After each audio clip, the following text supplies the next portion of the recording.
नमस्कार, आप देख रहे हैं सिटी पोस्ट लाइव। मैं हूं रिया रजक। दिल्ली से लौटे वीआईपी प्रमुख मुकेश सैनी ने पटना में कहा कि अगर वोट की चोरी होनी है तो चुनाव ही मत करवाओ, क्योंकि इसमें जनता का पैसा लगता है। उन्होंने चुनाव आयोग पर भाजपा के दबाव में काम करने का आरोप भी लगाया है और 17 अगस्त से वोट अधिकार यात्रा में शामिल होने की बात भी कही। और क्या कुछ कहते हुए नजर आ रहे हैं मुकेश सैनी, आप सुने उन्हें। देखिए, इंडिया गठबंधन कल आदरणीय राहुल गांधी जी के इधर भोज भी था और वहाँ पे यही था कि किस तरीके से देश में बाबा साहब भीमराव अंबेडकर का जो संविधान में जो जनता को जो ताकत मिला, वोट का अधिकार, वो किस तरीके से चोरी किया जा रहा है, उसका लेके उन्होंने खुलासा किया कि किस तरीके से एक एक आदमी को 10-10 जगह पे वोटर लिस्ट हो, बेगर एड्रेस का, बेगर नाम का, पता का, किस तरीके से वोटर लिस्ट बनता और किस तरीके से वो चुनाव जीत रहे। तो इसके ऊपर हम लोगों को गांव में जागरूक करने की आवश्यकता है। हर बूथ पर समीक्षा करेंगे कि किस तरीके से भाजपा क्यों इस तरीके से काम कर रहे हैं। तो ये सब चीज़ की जानकारी था और इसके लेके हम लोग कितना आंदोलन कर सकते हैं, जनता को जागरूक कर सकते हैं, इसके ऊपर चर्चा हुआ गंभीरता से। और आने वाले समय में बिहार में भी वोट बचाओ अधिकार यात्रा पे हम लोग निकलेंगे 17 तारीख के बाद और 1 तारीख को समापन पटना में होना है।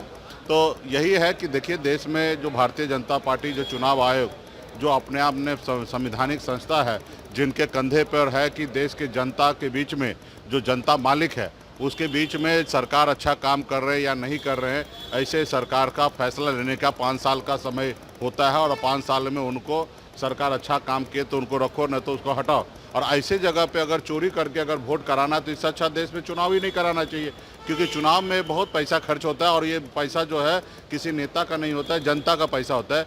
जब अगर लोकतंत्र को अगर ख़त्म ही करना है तो फिर चुनाव क्यों करना है? फिर हिटलर के जैसे आप बैठ जाइए और आप चलाते रहिए जब तक आप जिंदा रहिए। लेकिन बाबा साहब ने तो ये नहीं सोचा, वहाँ पे ये सोचा कि जनता का हित का जो काम करेंगे वही राज करेंगे, जो नहीं करेंगे उसको 5 साल में कुर्सी छोड़ना पड़ेगा।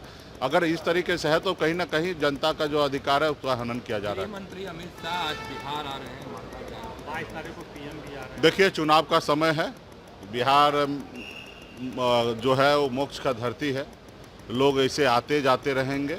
लेकिन मैं वही गृह मंत्री अमित शाह जी से बात करूंगा, पूछूंगा कि दिल्ली में आप देश के गृह मंत्री हैं, महाराष्ट्र में आपका सरकार है, वही सीतामढ़ी की बेटी बहन जब मुंबई में उनको मराठी बोलने के लिए जिस तरीके से लोगों ने परेशान किया, उन्होंने हिंदी भाषा का प्रयोग किया, उसके बाद वहाँ के लोकल जो लोग थे उनको माफ़ी तक मंगवाए।